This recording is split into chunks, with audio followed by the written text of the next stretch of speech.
Okay friends, ఈరోజు మనం ఈ యొక్క గ్రూప్ 2కు సంబంధించి జనరల్ స్టడీస్ మరియు మెంటల్ ఎబిలిటీకి సంబంధించినటువంటి ప్రీవియస్ పేపర్స్ క్వశ్చన్స్ ఏ విధంగా ఇచ్చాడు, మరి భవిష్యత్తులో ఏ విధంగా ఇస్తాడు అనేటువంటి చూస్తాం.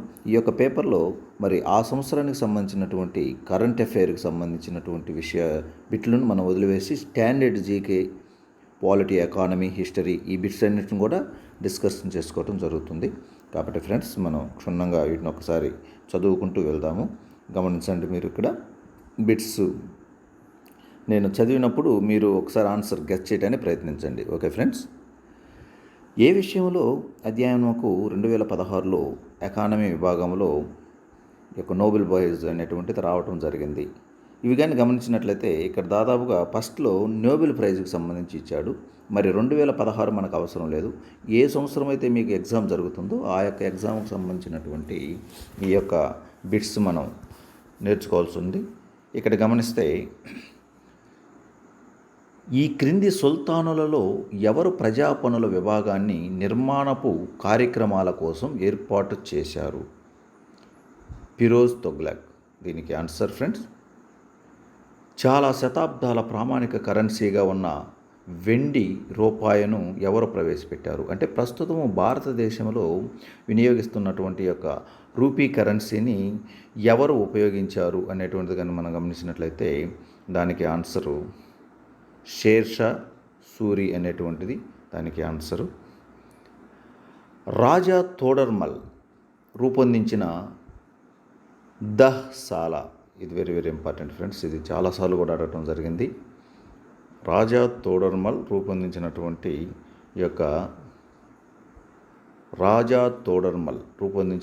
దహ్సాలా అనేటువంటిది ఒక పద్ధతి, భూమి శిస్తుకు సంబంధించినటువంటి పద్ధతి.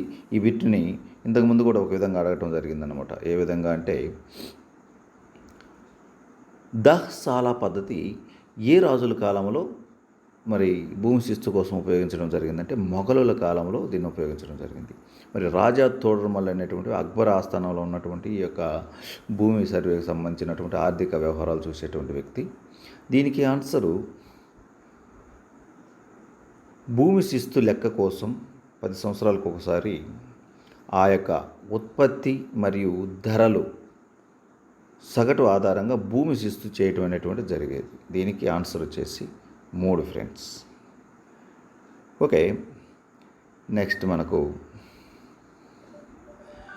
అల్లావుద్దీన్ ఖిల్జీ ఆహార పదార్థాలకు స్థిరమైన ధరలను నిర్ణయించడం అనే విపణి విధానాన్ని ఎందుకు ప్రవేశపెట్టాడు అనేటువంటిది ఒకసారి గమనిద్దాం. మరి ఈ యొక్క సైనికుల యొక్క తక్కువ జీతంతో సుఖంగా ఉండటానికి అన్నమాట. ఆహార ధరలు తక్కువగా ఉంటే సైనికులు అనేటువంటి వాళ్ళు డబ్బు ఎక్కువ ఖర్చు కాకుండా ఉంటుంది, వాళ్ళు ఆనందంగా ఉంటే ఆ యొక్క రాజ్యం యొక్క రక్షణ సులభంగా ఉంటుందని ఈ యొక్క అల్లావుద్దీన్ ఖిల్జీ ప్రవేశపెట్టినటువంటి ఈ యొక్క విధానం, ఇది గుర్తుపెట్టుకోవాలి. ఉత్తర భారతదేశంలో 7 మరియు 10వ శతాబ్దాల మధ్య వ్యాపారం మరియు వాణిజ్యం క్షీణించుటకు ఒక కారణం క్రింది వాటిలో అని అడగటం జరిగింది. ఇక్కడ మనకు పశ్చిమ రోమన సామ్రాజ్యం పతనం అనేటువంటిది దీనికి ఆన్సర్. పశ్చిమ రోమన సామ్రాజ్యం పతనం అనేటువంటిది. అదే సమయంలో మనకు ఇక్కడ ఈ బిట్లు కూడా చూద్దాం. ఇటు సైడు మొఘల కాలంలో పెద్ద పరిమాణంలో వస్తువులు చాలా ఎక్కువ దూరం తీసుకుని వెళ్ళి అమ్మే వ్యాపార వర్గాన్ని ఏమని పిలిచేవారు? దానికి ఆన్సర్ వచ్చేసి బంజారాలు అనేటువంటిది దీనికి ఆన్సర్. ఓకే ఫ్రెండ్స్, నెక్స్ట్ 18వ శతాబ్దం భారతదేశాన్ని గురించి మాట్లాడుతూ భారత్ యొక్క వాణిజ్యమే ప్రపంచ వాణిజ్యము అని అన్నది ఎవరు అని అంటే, మరి దీనికి ఆన్సర్ కూడా మనకు ముఖ్యంగా చూడండి, Peter the great of Russia. ఒకటోది ఆన్సర్ 12వ దానికి. అంతర్గత వాణిజ్యంపై అన్ని సుంకాలు ఎత్తివేసిన బెంగాల్ నవాబు ఎవరు? దీనికి ఆన్సర్ మీర్ కాసిం ఆన్సర్. బ్రిటన్లో పారిశ్రామిక విప్లవం వలన ఏమి జరిగింది అని కనుక గమనిస్తే, భారతదేశం నుండి ముడి పత్తి ఎగుమతి పెరిగింది అన్నమాట. అంటే బ్రిటన్కి ఎగుమతి పెరగటం కూడా జరిగింది. 14వ ఆర్థిక సంఘం చేసిన సిఫారసు ప్రకారం కేంద్ర పన్నులలో రాష్ట్రాల వాటా వెరీ వెరీ ఇంపార్టెంట్ ఫ్రెండ్స్, 42%. మరి ఇది కొంచెం చదువుకోవాలి. ప్రస్తుతం 15వ ఆర్థిక సంఘం మరి జమ్మూ కాశ్మీర్ ఏర్పాటు కోసం ఒక కొంత పర్సెంట్ తగ్గించింది, అది 41% కూడా తగ్గింది. ఓకే. హరిత విప్లవం యొక్క ప్రాథమిక ఉద్దేశం వచ్చేసి అధిక దిగుబడి వంగడాల ద్వారా ఎక్కువ ఆహార పదార్థాల సృష్టి అనేటువంటిది మరి ఈ యొక్క హరిత విప్లవం యొక్క ప్రాథమిక ఉద్దేశం. దీన్ని గమనించాలి. ఓకే. నెక్స్ట్ మనకు 1750లో ఈ యొక్క తయారీ రంగం, అదే సేవా రంగం యొక్క పర్సెంటేజ్ అడిగాడు, 24.5. ఏ పంచవర్ష ప్రణాళిక భారీ పరిశ్రమల ఆధారిత అభివృద్ధికి ప్రాముఖ్యత ఇచ్చింది? భారీ పరిశ్రమ మొదటి ప్రణాళిక వచ్చేసి వ్యవసాయానికి ఇచ్చింది, రెండవ ప్రణాళిక వచ్చేసి పరిశ్రమలకు ఇవ్వడం జరిగింది. డబ్బు నోట్లను చెల్లుబడి నుండి తీసివేయటం అనే విషయం ఏ చట్టం పరిధిలో ఉంటుంది? ఓకే ఫ్రెండ్స్, ఎన్ని direct bits, reserve bank of India చట్టం. ఓకే. ఇక సరళీకరణ, ప్రైవేటీకరణ, ప్రపంచీకరణలో క్రింది చర్య భాగము కాదు అన్నాడు. అంటే ఇక్కడ మనకు ఈ యొక్క పెట్టుబడుల ఉపసంహరణ అనేటువంటిది దీనికి సంబంధించినటువంటిది. మిగతా 3 కూడా ఈ గ్లోబలైజేషన్, లిబరలైజేషన్, ప్రైవేటీకరైజేషన్. హరిత విప్లవం వలన క్రింది పంటల ఉత్పత్తి కనపడింది. హరిత విప్లవం వలన మనకు గోధుమలో ఎక్కువ ఉత్పత్తి కనపడింది. అసలు కనపడినటువంటి పంట అని కూడా అడుగుతాడు ఒక్కోసారి, పప్పు ధాన్యాలు, కందులు, ఇట్లాంటివన్నీ కూడా. ఇది కూడా ఒకసారి గుర్తుపెట్టుకోవాలి ఫ్రెండ్స్. నెక్స్ట్, ఈ క్రింది వాణిలో ఎవరు భారతదేశంలో హరిత విప్లవంతో సంబంధం కలిగి ఉండలేదు? సి సుబ్రహ్మణ్యం కలిగి ఉన్నాడు, ఎంఎస్ స్వామినాథన్ కలిగి ఉన్నారు. నార్మన్ బోర్లాగ్ కూడా ప్రపంచ పితామహుడుగా చెప్పుకుంటాం. నార్మన్ బోర్లాగ్ని ప్రపంచ హరిత విప్లవ పితామహుడు అంటారు. ఎంఎస్ స్వామినాథన్ భారతదేశ హరిత విప్లవ పితామహుడు అంటారు. ఇతనికి సహాయపడింది సుబ్రహ్మణ్యం. మరి సర్దార్ స్వర్ణసింగ్ అనేటువంటి వ్యక్తి ప్రాథమిక విధులు సంబంధించినటువంటి వ్యక్తి. ఓకే. లోక్సభలో భారత ప్రభుత్వం బడ్జెట్ సాయంత్రం 5:30కి ప్రవేశపెట్టే సాంప్రదాయం ఉండేది. ఏ సంవత్సరంలో బడ్జెట్ ప్రవేశపెట్టే సమయాన్ని ఉదయం 11 గంటలకు మార్చారంటే 1999లో ఫ్రెండ్స్. ఇది చాలాసార్లు అడిగాడు. ఓకే. మనకు నెక్స్ట్ ఈ 26 ఇది ప్రజెంట్కి సంబంధించినటువంటిది కాదు, దాన్ని వదిలేస్తున్నాము. జాతీయ వ్యవసాయ విధానం 2000 ప్రకారము వ్యవసాయ రంగంలో వృద్ధి రేటు లక్ష్యం క్రింది దానికన్నా ఎక్కువ ఉండాలని నిర్ణయించడం జరిగింది. ఇది ప్రజెంటు మనకు 4% కంటే కూడా ఎక్కువ ఉండాలి. గరీబ్ హఠావో ఏ పంచవర్ష ప్రణాళిక కాలంలో ప్రవేశపెట్టబడ్డాడు? గరీబ్ హఠావో అనేటువంటిది 5వ పంచవర్ష ప్రణాళిక. కోశ బాధ్యత మరియు బడ్జెట్ నిర్వహణ చట్టం ఈ క్రింది దానిని చేయదు. ఓకే. మరి దీనికి సంబంధించి ఆన్సర్ కూడా లోటు లక్ష్యాలను సాధించడంలో, దీనికి ఆన్సర్ 2. బడ్జెట్తో పాటుగా కొన్ని దృష్టికోణ స్టేట్మెంట్స్ను సభ ముందు పెట్టాలని నిబంధన విధించటం. ఓకే. నెక్స్ట్, జాతీయ తయారీ విధానం 2011 యొక్క దృష్టి ప్రకారం 2022 నాటికి తయారీ రంగంలో ఎన్ని అదనపు ఉద్యోగాలు సృష్టించాలి? తయారీ రంగం అంటే సేవా రంగం, సర్వీస్ సెక్టార్, 100 మిలియన్ల ఉద్యోగాలు. ఓకే. నెక్స్ట్, సమగ్ర శిశు అభివృద్ధి సేవల పథకము అంటే integrated child development scheme program 1975లో స్టార్ట్ చేశారు దీనికి సంబంధించి మరి ఎలా నడుస్తుంది? కేంద్రము మరియు రాష్ట్ర ప్రభుత్వ భాగస్వామ్య నిధులతో నడుస్తుంది ఈ పథకం. పారిశ్రామిక విధానం 1977 ప్రకారం క్రింది విషయంపై దృష్టి కేంద్రీకరించడం జరిగింది. జనరల్గా చిన్న తరహా మరియు గ్రామీణ పరిశ్రమలకు సంబంధించి ప్రధానమంత్రి రోజ్గార్ యోజనను అమలు చేయు సంస్థ. ఓకే ఫ్రెండ్స్, ప్రధానమంత్రి రోజ్గార్ అంటే జిల్లా పరిశ్రమల కేంద్రం దీనికి ఆన్సర్. ప్రస్తుతం భారతదేశంలో ప్రత్యక్ష విదేశీ పెట్టుబడులు ఈ రంగంలో పూర్తిగా నిషేధించడం జరిగింది. ఓకే, దీన్ని ఒకసారి గమనిద్దాం. ఇక్కడ చిట్ పనులకు సంబంధించి పూర్తిగా నిషేధించారన్నమాట. వార్తాపత్రికలో ఉంది, కేబుల్ నెట్వర్క్, పెట్రోలియం శుద్ధి, వీటన్నిటిలో కూడా ఉంది. ఓకే, నెక్స్ట్ మనకు ప్రస్తుత విధానం ప్రకారం బహుళ బ్రాండ్ రిటైల్ వ్యాపార రంగంలో పెట్టుబడి వాటాలో ఎంత శాతం ప్రత్యక్ష విదేశీ పెట్టుబడులు ఎఫ్డిఐని ప్రవేశపెట్టడం జరిగింది అని కనుక గమనించినట్లయితే మనకు 51% కూడా ప్రవేశపెట్టడం జరిగింది. ఇక్కడ మాతృత్వ లబ్ధి బిల్లు 2016లో ఇద్దరికన్నా తక్కువ జీవించి ఉన్న పిల్లలు కల మాతృమూర్తులకు ప్రసూతి చెలవ, ఇది ఇంపార్టెంట్, 12 వారాల నుంచి ఎంతకు పెంచారంటే 26 వారాలకు పెంచడం కూడా జరిగింది. ఈ మధ్యకాలంలో కూడా ఈ యొక్క కార్మిక చట్టాల మార్పు జరిగింది. వీటి గురించి క్షుణ్ణంగా తెలుసుకోండి. ఓకే, ఉద్యోగుల జాతీయ బీమా పథకం కింద ప్రయోజనం పొందుటకు ఒక ఉద్యోగి యొక్క మాసిక వేతనం యొక్క గరిష్ట పరిమితి ఎంత? Important friends, 21,000. కార్మిక బ్యూరో యొక్క 28వ ఉపాధిలో త్రైమాసిక మార్పుల రిపోర్టు ప్రకారము. ఓకే, ఇది ప్రీవియస్ పాత బిట్టు, దీనికి సంబంధించి మనకి ఇప్పుడు అవసరం లేదు. ఓకే, ఇటీవల వార్తల్లో వినిపించిన అలెప్పో ప్రదేశం ఏ దేశంలో ఉన్నది? ఇక్కడ మనం గుర్తుపెట్టుకోవాలి, సిరియా. ఓకే ఫ్రెండ్స్, నెక్స్ట్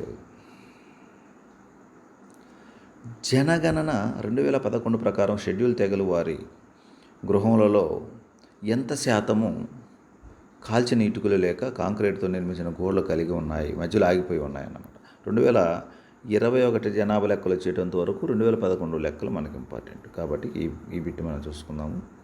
దాదాపుగా 24% కూడా ఉంది. ఓకే, కపాట్ ఏ ఉద్దేశంతో స్థాపించారు? కపాట్ గ్రామీణాభివృద్ధికి సంబంధించి స్థాపించారు. ఓకే, ఇక ఈ యొక్క డిసెంబర్ 2016 జరుపుకున్న ప్రపంచ మానవ హక్కుల దినం యొక్క ముఖ్య అంశం. ఇది పాత బిట్టు, దీనికి సంబంధించి కూడా మనకు అవసరం లేదు. ఇక నెక్స్ట్ ఈ బిట్ను ఒకసారి గమనిస్తే సూపర్ యు-1 అను జత రిమోట్ సెన్సింగ్ ఉపగ్రహం ఏ దేశం ప్రయోగించింది? సూపర్ యు అంటే మనకి తెలిసినటువంటిది China friends. Okay, next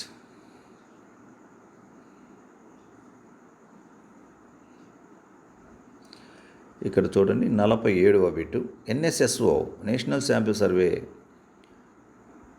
organisation గృహాల మధ్య ఆర్థిక అసమానతలను కొలుచుటకు తన సర్వేలో ఈ క్రింది సూచికను ఉపయోగించింది. జనరల్గా అందరూ ఆదాయం అనుకుంటారు, కానీ ఆదాయం కాదు ఫ్రెండ్స్, వినియోగ సామర్థ్యాన్ని బట్టి ఈ యొక్క అసమానతలను లెక్కిస్తారు. జాతీయ సాంకేతిక దినాన్ని మే 11వ తేదీన జరుపుటకు కారణం, ఆ రోజున పోఖ్రాన్ అణు పరీక్షలు విజయవంతంగా జరిపారు. ఇది 2 సార్లు జరగడం జరిగింది, 1974, 1998. ఇందిరాగాంధీ హయాంలో మరి ఆ రోజును యొక్క నేషనల్ టెక్నాలజీ డేగా కూడా జరుపుకుంటారు ఫ్రెండ్స్. ఓకే, నెక్స్ట్ బిట్ను ఒకసారి మనం గమనిద్దాము.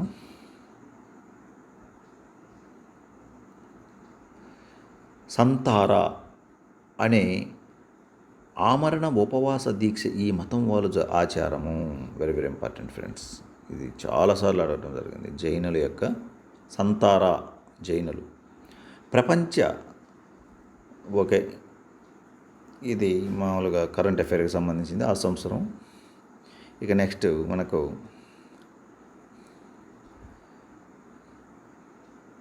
నెక్స్ట్ ఇవి కానీ గమనించినట్లయితే సఫాయి కర్మచారి ఆందోళన స్థాపకుల్లో ఒకరు, రామన్ మెగాసెస్ అవార్డు రావడం జరిగింది. బెజవాడ విల్సన్ దీనికి ఆన్సర్. ఓకే ఫ్రెండ్స్, బ్రెగ్జిట్, ఇది ఆల్రెడీ పాత బిట్టు. జాతీయ వాయుమండలీయ పరిశోధన ప్రయోగశాల ఏ నగరంకు దగ్గరలో ఉంది? దీనికి సంబంధించి తిరుపతి ఆన్సరు. ఓకే, ఇక్కడ 104 భారత విజ్ఞాన కాంగ్రెస్ ఎక్కడ జరిగిందన్నాడు. ఇప్పుడు 104 అవసరం లేదు, మనకు ప్రజెంట్ 2020లో 107 జరిగింది. ఇది బెంగళూరు, కర్ణాటకలో జరిగింది. ఇది గుర్తుపెట్టుకోండి ఫ్రెండ్స్. ఓకే, భారతదేశం నుండి నిష్క్రమించిన తర్వాత విజయ్ మాల్వా ఎక్కడ ఉన్నాడంటే, ఇది ప్రజెంట్ ఇది చాలా రోజుల నుంచి జరుగుతున్నది. మరి ఇంగ్లాండ్లో ఉన్నాడు. అంటే ఇక్కడ ట్రాన్స్లేషన్ ఇంగ్లీష్ గ్రామం అనేది correct answer friends. Okay, next మనకు ఈ క్రింది గణాంకం మానవ అభివృద్ధి సూచికలో పరిగణలోకి తీసుకోబడదు. మరి తలసరి ఆదాయము పరిగణలోకి తీసుకుంటారు, పాఠశాలకు సంబంధించి తీసుకుంటారు, జీవనకాల అసంస స్థాయి తీసుకుంటారు, ప్రాథమిక ఆస్తులపై హక్కులు, వీటిల్లో మరి మానవ అభివృద్ధికి సంబంధించి తీసుకున్నటువంటిది ఏందయ్యా అంటే, ఇక్కడ మనకు గమనించాల్సినటువంటిది జీవనకాల అసంస స్థాయి, ప్రాథమిక ఆస్తులపై యాజమాన్య హక్కులు. ఈ 3 కూడా అభివృద్ధిలో సూచికలు, కానీ ఆస్తులకు సంబంధించి ఆరోగ్యానికి సంబంధించి ఉండదు కాబట్టి ఇది సంబంధించిన ఆన్సర్ కాదు. ఓకే ఫ్రెండ్స్, నెక్స్ట్ నోబెల్ ప్రైజులు ఇవన్నీ కూడా పాత బిట్స్గా చెప్పుకుంటారు మనకు. ఓకే, రాజ్యసభ యొక్క ప్రస్తుత అధ్యక్షుడు ఎవరు? ఇవన్నీ కూడా ఇప్పుడు ఉండేటువంటి చూసుకోవాలి. భారతదేశంలో మొదటి డిజిటల్ గ్రామము, ఇది అకోదర. ఇది కరెంటు ప్రజెంట్ అన్నిటికీ కూడా ఇది ఇంపార్టెంట్. ఓకే ఫ్రెండ్స్, నెక్స్ట్ భారత ప్రభుత్వం పట్టణాభివృద్ధి మంత్రిత్వ శాఖ వారి హృదయ్ పథకంలో ఆంధ్రప్రదేశ్లోని ఈ పట్టణం ఉన్నది అమరావతి. ఎందుకంటే ఇప్పుడు అమరావతి మీద చర్చ నడుస్తూ ఉంది కాబట్టి. ఓకే, లోతా కమిటీ పాతకు సంబంధించింది. నెక్స్ట్ బిట్ కానీ మనం గమనించినట్లయితే చూడండి ఇక్కడ. ఓకే, ఇవన్నీ కూడా కరెంట్ అఫైర్కి సంబంధించింది. చిర హరితే అనగానేమి? చిర హరితే అనగానేమంటే, ఇది ఒక కేరళలో కనుగొన్న చెదలు జాతి చిరహరితే. ఓకే ఫ్రెండ్స్, నెక్స్ట్ చూడండి, ఇంపార్టెంట్ బిట్ ఇది.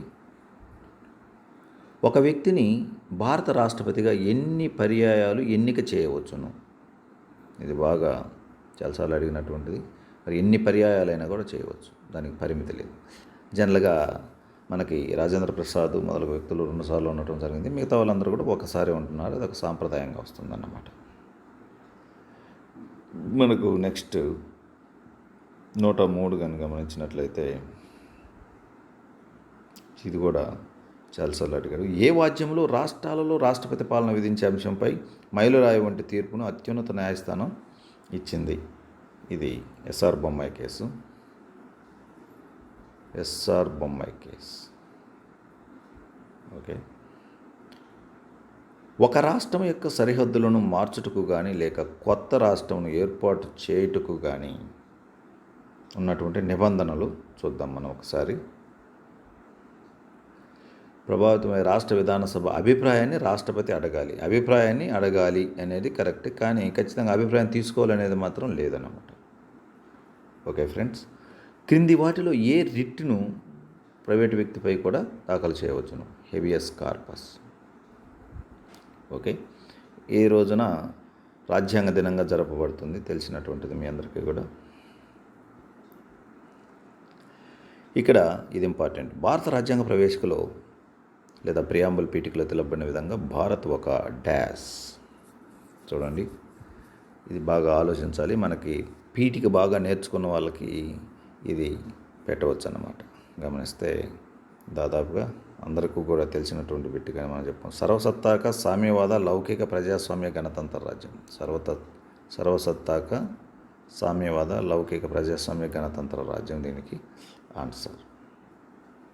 ఓకే ఫ్రెండ్స్, నెక్స్ట్ పాలిటీలో దాదాపుగా అన్నీ కూడా మనం చూసుకోవాలి, ఎందుకంటే ప్రజెంటు పాతవి కొత్తవి అనేది ఏమీ లేదు ఇక్కడ. ఈ క్రింది వాటిలో ఏది భారత రాజ్యంలో ప్రముఖమైన సమాఖ్య లక్షణాలను సూచించుటలేదు?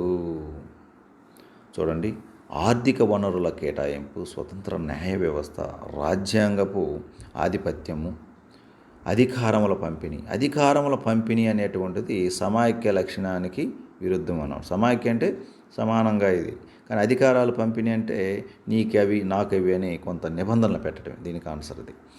రాజ్యాంగ నిపుణుడైన కేసీ వేర్ మాటల్లో భారత్ ఒక అర్ధ సమాఖ్య, అంటే ఇక్కడ పాక్షిక సమాఖ్య ఇచ్చాడు, అది ఆన్సర్. ఏ సంవత్సరంలో విద్యా హక్కు ఒక ప్రాథమిక హక్కు కింద అమలులోకి వచ్చింది? 2010. 2009లో ఆమోదం, 2010లో అమలు. ఓకే, ఇక నెక్స్ట్, రాజ్యాంగం ప్రాథమిక విధులు ఈ కమిటీ సిఫారసు వలన చేర్చబడినవని భావిస్తున్నారు. స్వర్ణ సింగ్ కమిటీ. ఓకే, నెక్స్ట్, అంతరాష్ట్ర మండలి నిర్ణయాలు క్రింది విధంగా తీసుకోబడతాయి? సర్వసమ్మతితో తీర్చుకోబడతాయి అన్నమాట. ఓకే, నెక్స్ట్, పార్లమెంటు యొక్క పబ్లిక్ అకౌంట్స్ కమిటీకి ప్రతిపక్ష పార్టీకి చెందిన లోక్సభ సభ్యుడు అధ్యక్ష వహించుటకు కారణము? అదొక సంప్రదాయం మాత్రమే, అదొక రూల్ ఏం కాదు. ఓకే, షెడ్యూల్ కులముల మరియు షెడ్యూల్ తెగల సంక్షేమంపై ఏర్పాటు చేసిన పార్లమెంటరీ కమిటీలలో లోక్సభ నుండి రాజ్యసభ నుండి అదే క్రమంలో ఎంతమంది సభ్యులు ఎన్నుకుంటారు అంటే మనకు 20-10. లోక్సభ నుంచి 20, రాజ్యసభ నుంచి 10. ఓకే, నెక్స్ట్, ఇవన్నీ కూడా ఆ సంవత్సరానికి సంబంధించినట్లుగా కూడా మనం చెప్పుకోవచ్చు.